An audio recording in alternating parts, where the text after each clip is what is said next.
Hi, welcome to Trading with TK, teaching you to turn ideas into money.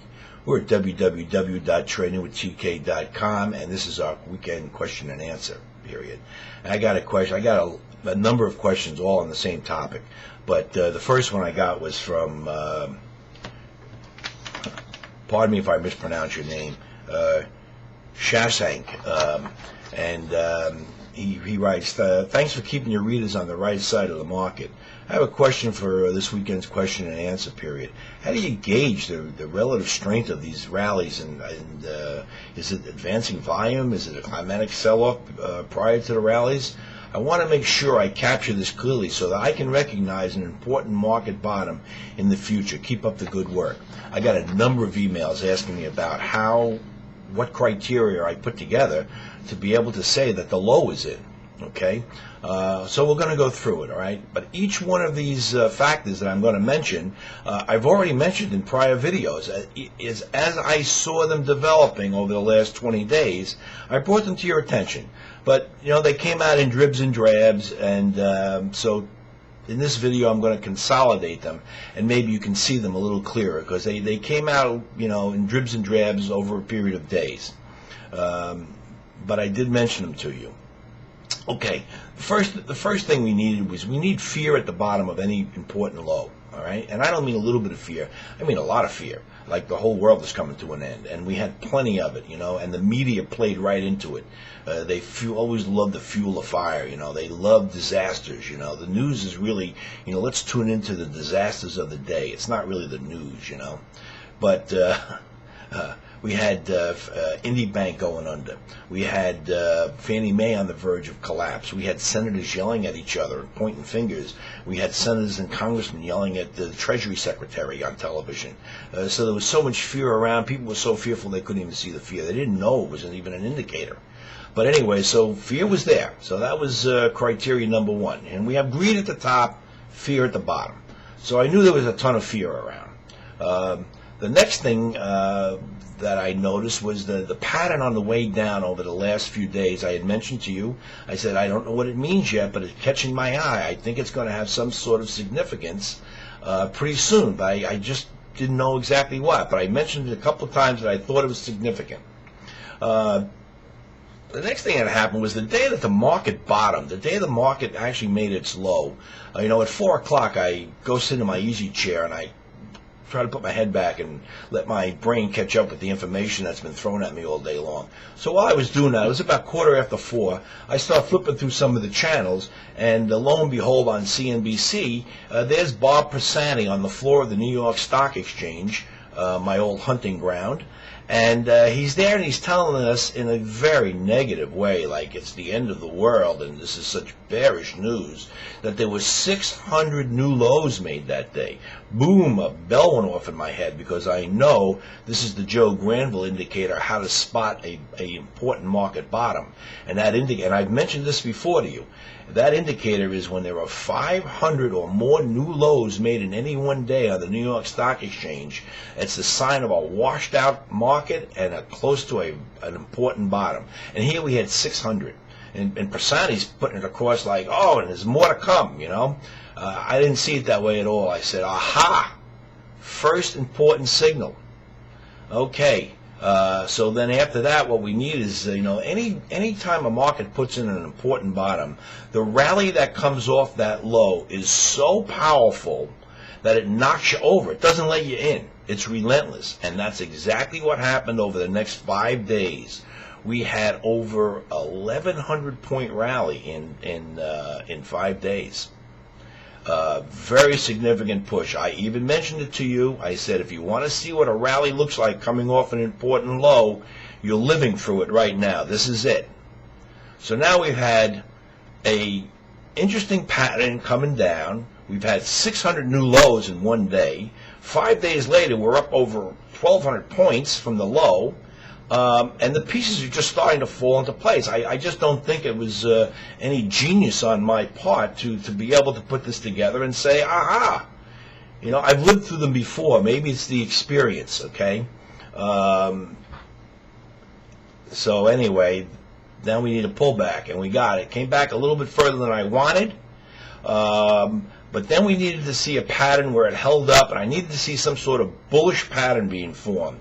Because up to this point, all we had was the left side of something that looked like it could be a something, but we didn't know what. We had 600 new lows. We had a big rally that most people, the non-believers, wrote it off as being a rally in a bear market. Well, let me tell you, all bull moves start with a rally in a bear market. That's how they start. Okay, that's the signal from going from down to up. So they all start that way. So don't write that off as being insignificant. The other non-believers are saying, oh, it's only a rally in it's only short covering.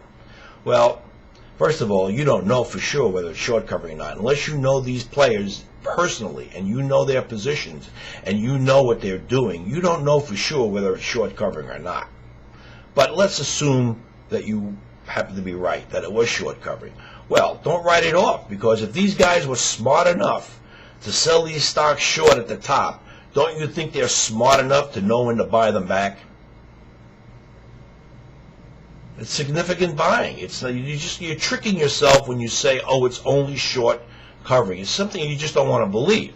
So be careful when you just use that term, it's only short covering. Okay, so then we had our pullback. We had the test of the lows. It held up a little lower than I wanted it to, but when I needed that rally, bingo, bango, we got it. And by the end of this week, we've already made another new high in the Dow, and some of the other indexes I watch are way ahead of the Dow, confirming the move, and that's basically how I put it together. Now what I want to do is I want to go back in time. I'm going to show you the Dow chart, and I'll walk you through it, and as it developed, I think it'll be more helpful. Okay, so don't go away. I'm going to take a look at the Dow chart.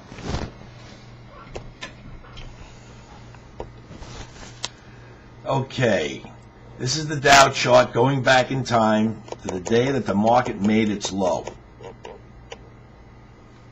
Right here. And this is the pattern that I pointed out a number of times. I said I don't know what it means, but it's taking on a significant look. I know I mentioned that to you, I think right in here one of these days. If you go back and check the video, you'll see I mentioned it. I said I don't know what it means, but it looks like it could be the left side of some kind of important market, some sort of important pattern that's going to be formed. All right, this is the day the market bottomed. This is the day that Bob Persani told everybody it was 600 new lows. What I really wanted to see was a 500-point drop and then come back, like a real washout. We didn't get it this time. But 600 new lows sounds like a washout to me.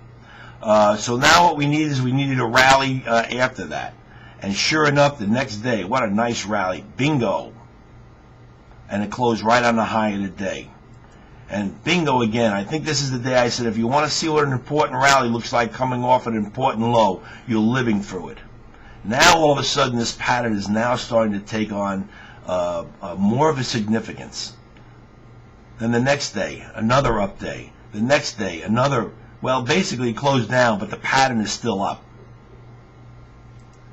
Another up day. Another up day. Relentless rally. Of course, they can't go on forever. We need our pullback. I thought for sure they would stop in here, but actually they came right back down to what really made sense was the original breakout price right here. The day that the low was made, this was our original breakout price right here, and that's basically where they came down to. See, right there? This is the day I said no more wiggle room, we needed a rally. We got it. 2 days in a row, rally, another pretty good rally, another test, another pullback, bingo, another rally, another pullback, and then finally a new high is what we needed. We needed a new high to confirm this move.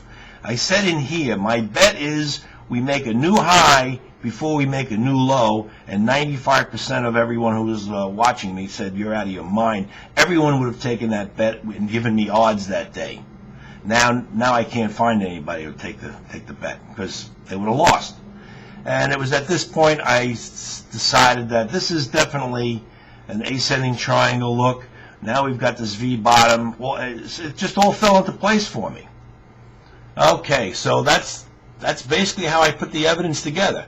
While I have the Dow up, I want to take this opportunity to point out since I've come online. I came online right in here on March 15th, okay? I turned bullish right in here immediately. I was bullish. I caught this entire up move. When everybody else was bearish, I caught this nice up move, okay? I turned bearish right in here. We caught this down move. And now I've turned bullish right in here, and I hope I'm going to catch this up move. So is it luck that I caught this move, and now I'm going to catch this move? Or is it experience? I'll let you decide. Until Monday morning, this is TK signing off.